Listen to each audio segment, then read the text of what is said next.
అయితే white discharge అంటారు కదా, సో ఇది కూడా అంటే ఫ్యూచర్లో ఏమైనా ప్రాబ్లం అవుతుందా? సో వైట్ డిశ్చార్జ్ గురించి ఒక రోజంతా మాట్లాడుకోవచ్చు. సో వైట్ డిశ్చార్జ్ అంటే న్యాచురల్గా ఆడవాళ్ళందరికీ ఉండేది.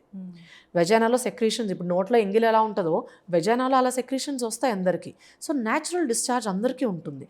ఎగ్ రిలీజ్ టైంలో అంటే మిడ్ సైకిల్లో లేదా పీరియడ్స్ ముందు పీరియడ్స్ తర్వాత కొంత డిశ్చార్జ్ ఎక్కువ ఉండొచ్చు, దట్ ఈస్ ఓకే. కానీ థిక్ కర్డీ వైట్ రావడం, పెరుగులాగా తెల్లగా రావడం, లేదా ఇచ్చింగ్ ఉండడం, దురద, బ్యాడ్ స్మెల్ ఉండడం, ఇవేమన్నా ఉంటే it is a sign of infection. So కనిపించే ప్రతి వైట్ డిశ్చార్జ్ని మనం బ్యాడ్ థింగ్ అనుకోకూడదు. ఓకే. అయితే ఎక్స్ట్రా ఒక్కొక్కసారి హెవీ బ్లీడింగ్ వస్తుంటుంది, రాని వాళ్ళకు కూడా ఒక్కొక్కసారి హెవీ బ్లీడింగ్ వస్తుంది. ఇది ఏంటి, డేంజరసా లేకుంటే వెళ్ళి డాక్టర్ని heavy bleeding is always dangerous. No women should have heavy bleeding at any point of time. Now ఏది హెవీ ఏది నాట్ హెవీ, ఫస్ట్ క్వశ్చన్ అక్కడే వస్తుంది. సో 3 ప్యాడ్స్ వాడుతున్న వాళ్ళకి 4 ప్యాడ్స్ రిక్వైర్మెంట్ అయితే అది హెవీ. 2 వాడే వాళ్ళకి 3 వస్తే అది హెవీ. కొందరు డే టు డే కూడా 3 వాడుతున్నారేమో, సో వాళ్ళకి అది నార్మల్ అయి ఉండొచ్చు. లైక్ ఐ సెడ్, అందరు బాడీ ఈజ్ డిఫరెంట్.